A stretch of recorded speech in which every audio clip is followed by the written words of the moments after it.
Gemini, hello there, my beautiful friends. We're going to do your general tarot reading for mid-November 2025. Thank you so much for joining me today. You know I appreciate each and every single one of you.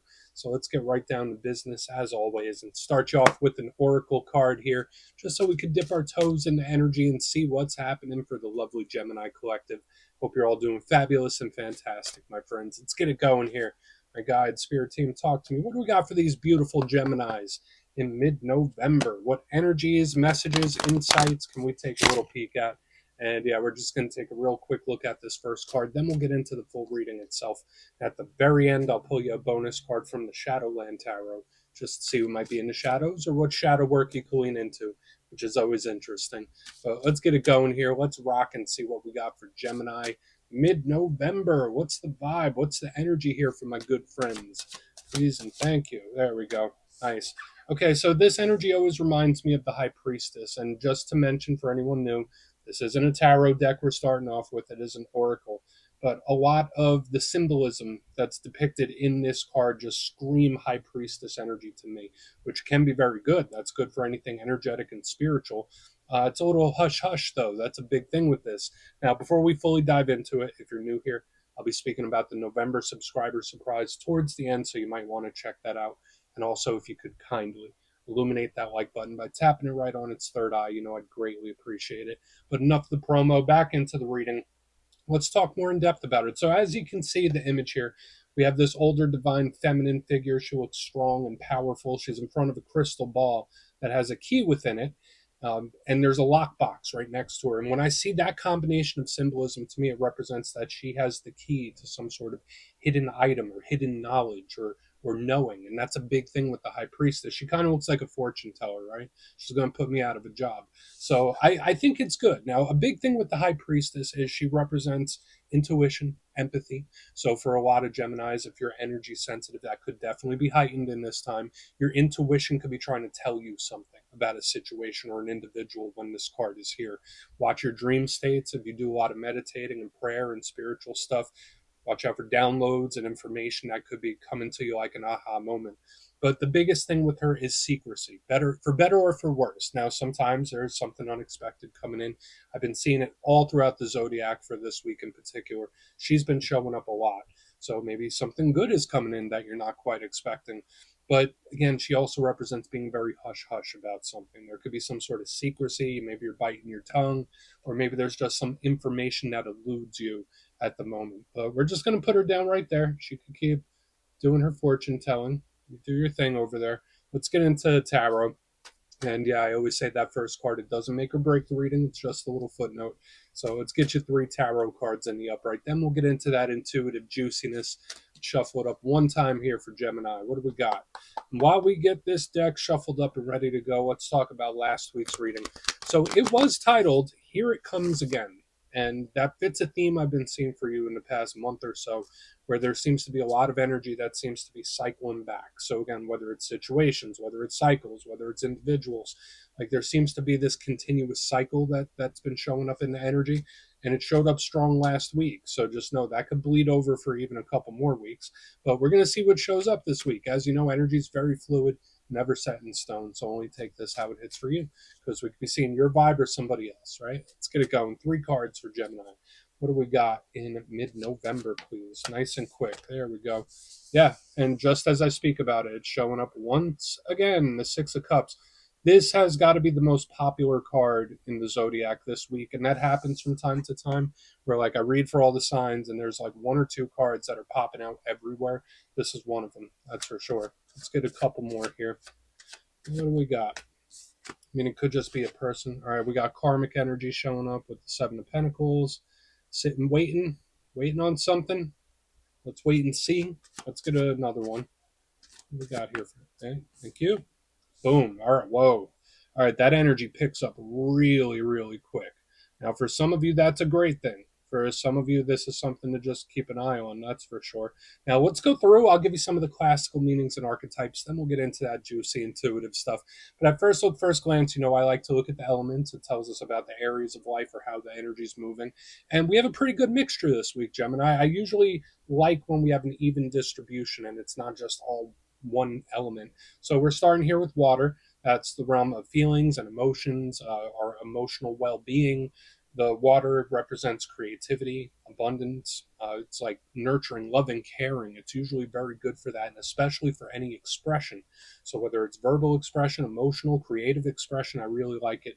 And obviously, partnerships show up very strong with the water suit. In the center here, we do have Earth, which kind of grounds things down. Now, Earth energy can represent work, career, matters of money, family, home. It's the world around us. That's what I think of when I see Earth. And usually it could represent stability in a situation. But at the same time, the downside of too much Earth energy, it could be a little clunky, right? It could represent delays or feeling stuck. And here on the back end, we have your power element with one of your power cards. We have the Knight of Swords, which is air. So the realm of intelligence, logic, planning, strategy. It's very active intellectually, which I think is a really good thing, especially in a Gemini reading. Communication is a big thing with the air element as well. The downside to the element is that it moves very, very quick, very, very rapid, and sometimes it can be a little cold. So for some Geminis, there might be certain things, people, situations where you're starting to feel a little cold about it. But let's go through and start building this out piece by piece. Position number one, we have the star of the week. We have the Six of Cups. And we see here the two children sharing a cup together that represents fondness. Now, first and foremost, it could represent a soul tie or a soul bond. So, whether that's a really good friend, family member, romantic partner, someone where there's a lot of history. That's the big thing I always say with this card. Even if it's not someone that you've known for years and years and years, it could be like one of those individuals where it's like when you meet them, you feel like you already know them. That's a big thing with the Six of Cups. But aside from that, aside from the soul bonds and those little subtle karmic energies, the Six of Cups is reminiscent or reminiscing, right? It's an energy that is taking place in our memory. It's an energy that's taking place in the past. So for some of you, you might be a little more sentimental than you normally are. Maybe you're taking some trips down memory lane, like, hey, you remember back when Tommy did this, or Joe did that, or Christina did this. There's like a lot of reminiscing energy with this card, and nothing wrong with taking a trip down memory lane, but this card can also represent cycles coming back, returns of things, which I've seen for you multiple times in recent weeks. So we'll want to take a look at this for sure. Watch out for rough memories too, like things coming up where it's like, oh, that reminds me of something I've went through. So we'll look at the Six of Cups, and for us and our purposes, it might just show us the energy of someone you care for too, like when we clarify it. Now, moving to the middle, we have the Seven of Pentacles, and I like this card. We see that individual, he's chilling right next to that pentacle bush, being very patient, letting them grow. This is one of my cards of nature, so maybe you need to get out in nature depending on how your weather is right now. The Seven of Pentacles is that prototypical card of patience paying off. So this is one of my cards of payoffs. Might be something you're waiting on. Maybe someone's waiting on you. It could be all that when this card is here. In the good sense, there is a reward at the end of the day. In the rough sense, this energy can feel stuck, where it's like, okay, I have plateaued, or I've hit a point and I'm not progressing. That's like the downside of this energy. And obviously, it's karmic. This is a card of reaping what you sow. So, what you plant, that is what you will harvest. What you put forth, you will get back in return. So, again, whether we're looking at a karmic connection or karma in general, we'll just have to see. That's a pretty big topic. It's a hefty topic. Now, moving to the back end, so we go from like all this energy, this one's in the past, this one's kind of lingering, just chilling, not doing much, right? We go into one of the fastest cards in the whole entire tarot deck, the Knight of Swords. So, again, in my simplistic style, it could just be telling us something that's coming towards you or what you might be feeling since it is one of your power cards. Knights, they represent action. The actions we take, the actions others take. Knights represent communication, conversations, messages. So we want to look at this as well. And the Knight of Swords is just bolting towards something like a rocket. So when we go from 0 to 100, it's a very explosive energy, even though there's no fire just yet. So again, there could be things that pick up real quickly. There could be energies that come in really, really quickly, or things that just intensify. So we do want to look at this. Now, the downside of the Knight of Swords, it can sometimes be a little aggressive. It could be a little mean. Sometimes it could be angry. So watch your temper in this time, or it could be someone else around you that's feeling temperamental. Could be all that. So we're just going to put him back here, and just the way the energy shifts, that's what's really standing out to me in this spread. But I want to dive deeper on all of it, Gemini. Let's do it. Let's jump in and clarify.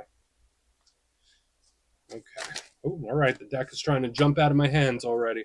And yes, this is where I go intuitive with the message, which means I just tell you how it feels to me.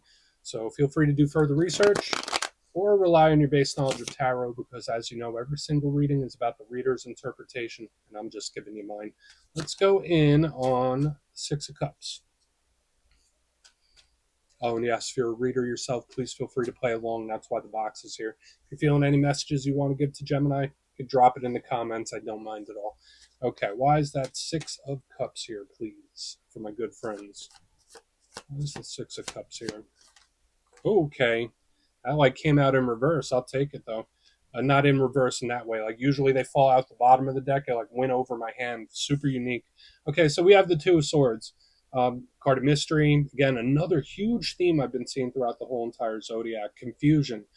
There could be someone where the way they're acting or the way they're speaking, it's like something's not adding up here. Now, for some of you, it could even be something from a long time ago where like you think back on a situation that's already happened and it's like the dots aren't connected. No, there's something off. I can't believe I didn't see it before. So it's like I'm a sleuth, I'm an investigator, but I'm looking back on things that have already occurred. That's how this energy feels to me. Now the Two of Swords, aside from that confusion or the unknown type of energy, again, it is one of my biggest cards of mystery. So since I've been seeing it for you for weeks, Six of Cups, Two of Swords, things popping back up. That's a given with what I've been seeing for you. But to me, I have this investigative mode. So there could be a lot of things where it's like, I'm going to give that a second look, or I'm going to look at that again. Maybe there's something I missed. Maybe there is, right? Two of Swords isn't necessarily bad, but, and then I just have this vibe of someone's actions or the way they're moving. It's like, something's different. I sense it. I feel it. So keep an eye out for stuff like that. Like when you know someone, you know someone. That's one thing I want to say. So let's keep moving. We're going to go in on the Seven of Pentacles. Let's see what the Seven of Pentacles has for my Geminis, please. Very peculiar energy there in the front. Thank you. Okay, yeah, so we have a double down of this karmic energy just shifting forward. We have the Death card in the upright. Now, to me, I don't want to say this is an energy of acceptance, but it's also an energy that's saying, all right, whatever will be, will be. It is what it is. Like, let's see how it goes. Like, this is definitely a wait and see type of energy. But the thing is, this energy might be saying, let's wait and see. This one seems to be in a rush for some reason. And we'll look at that in a minute. Now, the Death card, it's not scary. Okay, like I know it shows up in lots of shows and movies. Don't get scared when that card comes out. It doesn't mean death literally. To me, it's more of a card of shift. It's a card of change. It's a card of transformation. One of the biggest karmic cards that represents cycles that we shift through in this life. Think of the phoenix rising from the ashes. I always say that when this card comes out. So again, if you don't have Scorpio placements, if you're not connected to Scorpio because this is their card, this double down of karmic energy tells me that there is a big transformation, change, or shift underway already. That's how it feels. I'm not going to say, oh, well, it's all out of your hands, but the karmic energy is in play for whatever that's worth. But we're just going to keep it moving here. We're going to keep it moving. To me, it doesn't feel like somebody waiting on something to end. I mean, maybe for some of you, that's like a very obscure message where it's like, okay, well, let's just see how this ends. We'll see how this goes. Let's see what the end of the story is. Let's keep going over to the night though, because this energy's in the past. Then we have the big shift, and then the forward momentum. So let's see what the night has. Then we'll do a quick recap before we get into the shadow. So why is the Knight of Swords here? Thank you. And again, and again. All right, so this is an energy that acts first. All right, so we have the Eight of Cups in reverse. Similar, it's mirroring, it's doing the same thing, right? It fits that theme I've been seeing for you for weeks now. Now, the Eight of Cups is usually moving away from something when it's in the upright. When it's in reverse, it's looping again.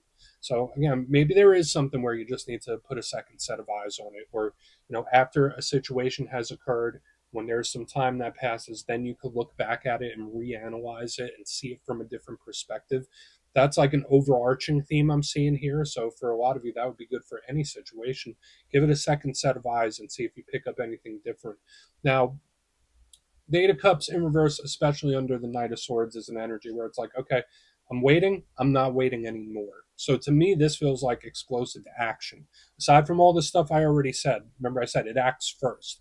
So it's like we have this energy that's analyzing, that's thinking, then here in the center, yeah, I'll just wait and see how it goes. Nope, I don't want to wait. I'm doing something. So again, whether this is someone else or it's you, it's like I was going to wait, but screw that. I'm going to do something about it. It's explosive action, whether it's someone else or you. Okay. So I was waiting, not waiting anymore. So watch your patience level in this time. It's a very intriguing mixture of stuff here this week, Gemini. It has similarities, but it also has differences. Let's go through and do a quick recap, and we'll get into your shadow card. But if you kindly look in the box, position number one, again, Six of Cups, Two of Swords. So yeah, maybe there is someone around you that might be moving a little funny, where it's like, oh, you don't usually act like that. You don't usually say that. So keep eyes on people's behavior for sure. But then I also got this huge vibe aside from the returning energy that spirit might want you to look back on a situation that's already happened and give it a fresh perspective here. Like look back on it, you might pick up little details that you didn't before when you were in the midst of it. Moving to the center, we have the Seven of Pentacles, Death in the upright, heavily karmic energy shifting in a very big way. So there could be a big metamorphosis change underway, whether it's internal or external. Um, and it also kind of feels like someone saying like, hey, let's wait and see how this goes, or let's wait and see how this ends. That's another vibe I'm picking up as well. But then it's like changed my mind as we get to the back end, because it's like, yeah, we'll wait, we'll see how it goes. Nope, never mind, I'm doing something. We have the Knight of Swords with the Eight of Cups, very rapid, very fast, very explosive. So whether it's explosive action from you or somebody else, it's like, I'm waiting, never mind. I'm doing this, no, never mind, I'm doing this. It's like an energy that shifts on a dime. So again, just watch out for that. Again, that could be good for some of you. It doesn't have to be bad. But please take a screenshot if you want to look into that further. Let's see what's in the shadows. And yes, I always like to pull one shadow card at the very end just to see whether it's something within you or something you don't quite see. Shadow cards don't always have to be a challenge. They could be a good thing too. So let's get you one. And yeah, if you made it to this point in the reading, please feel free to check out channel memberships. I'll put a link for it in the comments below. It's a beautiful way to support the channel, and I have much love for all my channel members. Okay, let's get this going here. What do we got for Gemini in the shadows, please? Quick. Yeah, Two of Cups. So it's very similar to what we have here with the Six of Cups. We have the Two of Cups, partnerships. So maybe some of this energy that's bleeding through isn't all yours. Maybe a lot of the stuff we're picking up on is like other people, like thinking, reanalyzing, reconsidering, waiting, but then deciding not to. The Two of Cups, in its good sense, is very similar to the Six, where it represents soul ties, soul connection, soulmates, whatever label we want to put on it. It's just someone that's very near and dear to our heart. But the fact that it's shown up in the shadows tells me two things. Even if this is showing somebody that you've fallen out of touch with, there's still a strong energetic bond there. Let's say it's somebody you're still in contact with. The Two of Cups tells me that the story isn't complete just yet. Okay, so for a lot of you, there might be a story with a person where it might seem like it's complete, or it might be getting to that point, but there's still more. There's still more there to learn and do. So we're just going to put that Two of Cups down right there, my beautiful Gemini friends. That's what I have for you this week. Don't click away just yet, though. I'm going to give you the details. The November subscriber surprise. If you would like further insight on your situation and you'd like to have a little chat with me, you can book a personal reading with me on my website, mastermetaphysics.com. You'll see my digital calendar is open for the month of November. They're filling up pretty quick, so if you'd like to have a chat, come over and see me. But for the November subscriber surprise, I'm giving away 3 copies of a lovely deck. It's fairly new. It's called Tarot of the Woodland Wardens. It has a whole bunch of fluffy critters. It's really adorable. I think everyone would like it. So if you like to get your name in for this, it's 2 simple things as always, my friends. First, you must be subscribed. And second, let me know down in the comments, since it is November, what are you most grateful for right now? You'll be entered to win, and at the end of the month, the winners will be announced in my community tab. As always, my friends, much love, and I'll see you soon.